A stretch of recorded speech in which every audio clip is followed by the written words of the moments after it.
and he was able to build up a charge in the stone which opposed the magnetic lines that were coming from a certain direction, especially at sunrise you get this as well. So if you're opposing it, you remember at school if you get two magnets and they oppose each other, one of them sort of floats above the other one. Yeah. It's the same kind of principles as that. And so, but again, how he did it, when you look at all the tools he's got there, it's like a sort of bizarre kind of workshop full of tools at Liscalnan's sort of little village, Coral Castle. So it's, again, no engineers or scientists have been able to quite work out how he did it. So again, I quite like the idea that there's a mystery still there. Yeah. And there's still something to be, worked out, even by very clever people haven't worked it out yet. Absolutely, it's fascinating, and I'm also thinking about what potentially could happen over sea, because in many cases we talk about what how these lines crisscross and how they influence, so to speak, the properties of the land. But if we move kind of further south and a little bit more towards the east, we have basically the Bermuda Triangle right down there in that vicinity as well, outside Florida. Do you think that there could be any relationship to the Earth energies in regards to some of the mysteries, if you will, surrounding that area?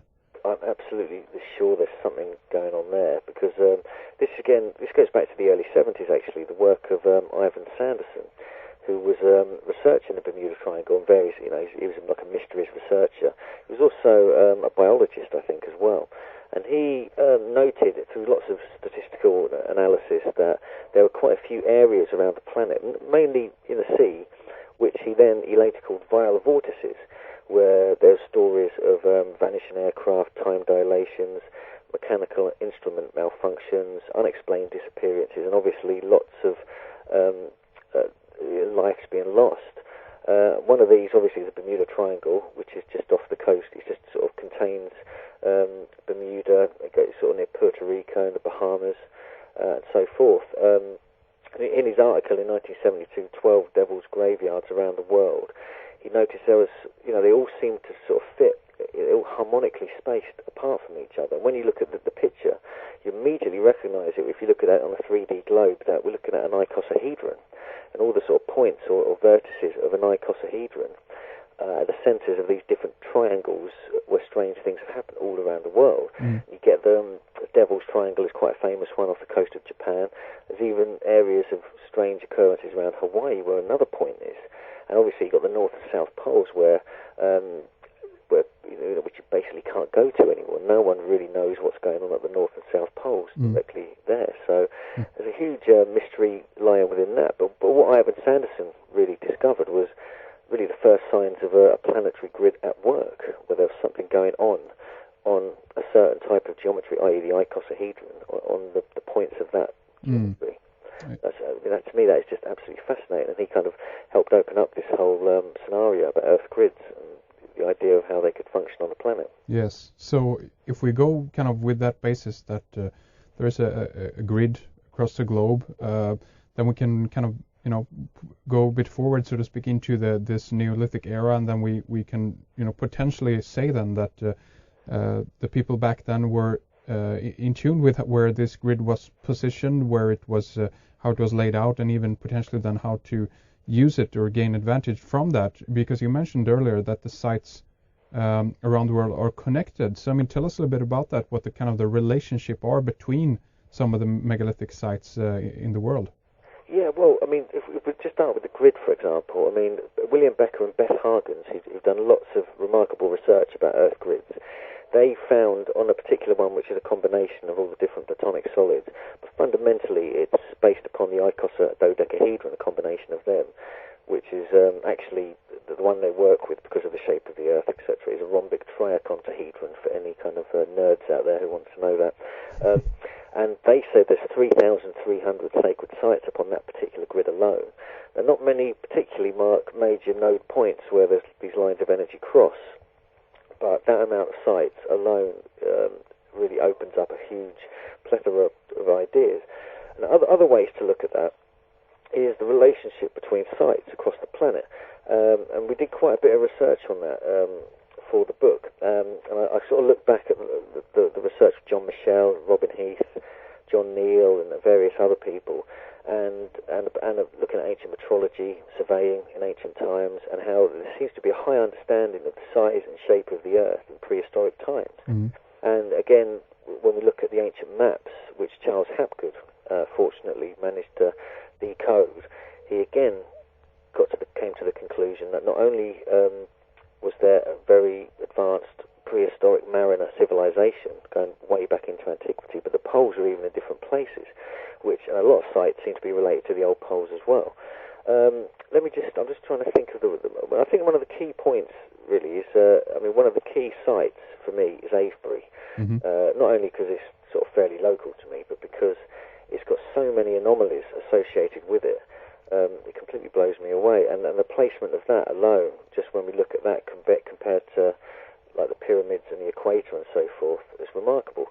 So, for example, Avebury is exactly, we're talking absolutely exactly, the centre of Avebury is exactly 1/7 of the distance around the planet from the equator.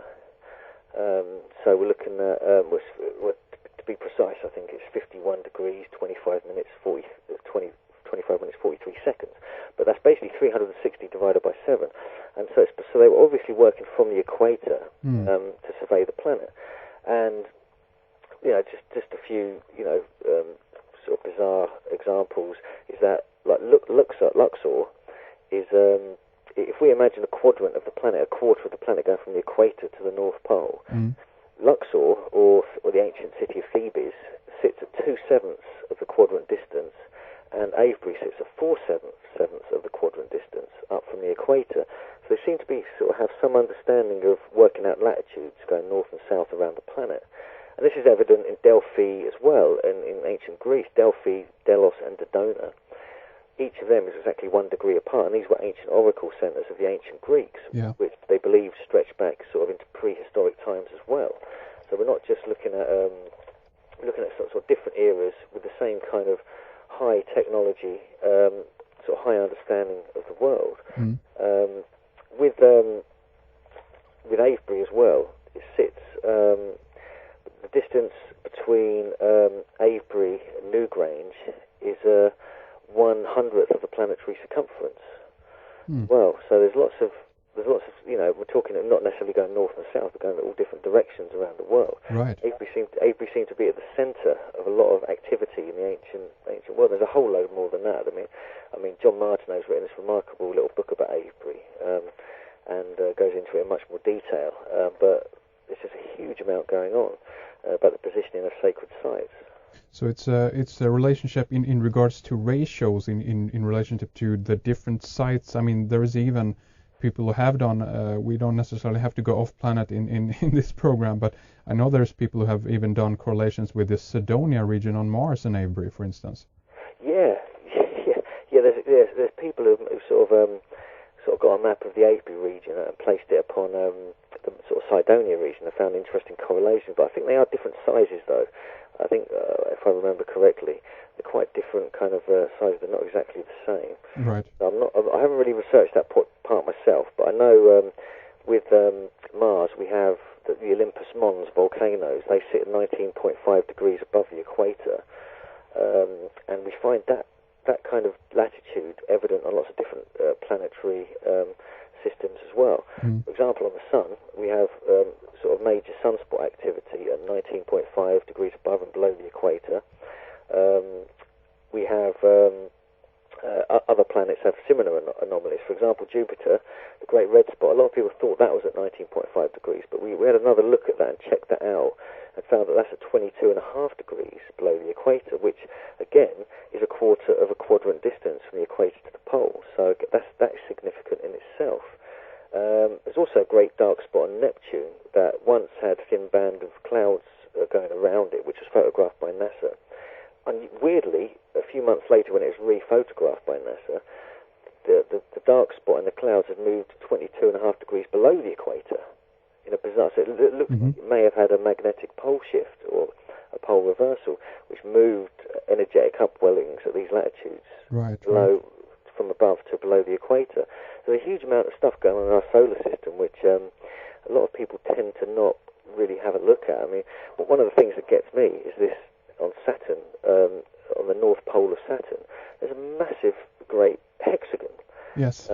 Energetic hexagon on there. And you can see it, this has been known about since 1981, but no one's really picked up on it, apart from people like Richard Hoagland who discovered all the Mars stuff. And what it does, it kind of holds its energy there. It doesn't budge, it stays absolutely still. And all the cloud bands kind of move around it, and they don't actually, it doesn't budge. So there's like some kind of cymatic, energy upwelling there, which maintains its geometry and in this form. So we can see from other planets that there must be something like this going on Earth. Yes. Probably going into the entire cosmos. There's great geometries, I think, which is understandably one of the principles of the universe and of creation. Absolutely. I think that's fascinating. I think that story that you mentioned about the Saturn hexagon was kind of revamped and brought back to at least my attention again. Just, I don't know, if probably a year ago, a little bit less perhaps, when the Telegraph newspaper were writing about it again. It's absolutely fascinating, and I think that there is, the question, of course, is that that there must be a relationship between the planet, and that the planet have these kinds of when energy either coming in or energy existent on the planet, a property of that is that things align themselves, the energy align themselves in these different geometrical patterns. It's very difficult to explain that, of course, why that would be, or even why they would take the shape that they do. But some have even proposed that the universe is the shape of a dodecahedron and things like that. So everything is kind of mirrored, down on the smaller levels from that big level, so to speak. Absolutely. I mean, one of the things that was actually in the press recently was this whole idea of dark matter, and I think it was about a year or so ago. It came out. It came out in the newspapers, and then got kind of forgotten about fairly quickly, and other theories kind of taken over. But one of the things that interested me was the idea that the dark matter theory is that it forms an invisible scaffold or skeleton throughout the universe, and then within this skeleton, the universe is formed. And this was put out there by cosmologists and scientists and so forth. Yeah. And that came out in the Independent in actually the 8th of January 2007, to be precise. But to me, that's an echo of the planetary grid. There's some kind of grid there which could be linked with dark matter, which could have even been there before the Earth. But from where I'm from, I think it's just connected with the Earth, and it enables life to flourish within that. And so we see that in different scales, from the universal to the earthly scale to the human scale. And then when we start looking into cells and bacteria and viruses, we start seeing a similar geometry. So it's the principles throughout creation. Exactly. Yeah, and that's a fascinating thing about this, that you can you can look upward, so to speak, to get knowledge about what is down into matter, so to speak. And if you look down, you can get a hint of what is above. It's fascinating. Absolutely. Yeah. And you get this with ancient sites as well, and especially when you start looking into the surveying principles of ancient sites. I mean, Robin Heath, who's sort of done some remarkable research in Britain, has discovered that the four station stones at Stonehenge are the outer four stones that used to they form like this sort of rectangle. If bisected in half, it creates what's called the lunation triangle, which, when enlarged 2,500 times, stretches across the landscape and touches Lundy Island, which is which has many connections with Stonehenge, and also the Preseli Bluestone site, where some of the stones from Stonehenge came from. Mm-hmm. And he's found this, and all the measurements fit in with precise ratios within Stonehenge itself. So it looks like they were doing very large surveying in ancient times, and it was so advanced that we haven't quite worked out exactly how they did it, unless they had technology like we have today. So this kind of stuff just really gets me, but it's not really been noticed by archaeologists and geologists and researchers. Fascinating. And one thing we can talk about is some of the Earth chakra points, or even some of the, I guess, because I think you showed in one of your lectures too, that there is potentially, this is a theory then, I guess, that there are kind of two main energetic lines of the Earth, and that scattered throughout these are some of the main chakra points of the Earth. Do I understand things correct? Yeah, that is correct. This is the original. Originally, this was kind of visioned out by a guy called Robert Kuhn, who's done some amazing work around the world, and he was very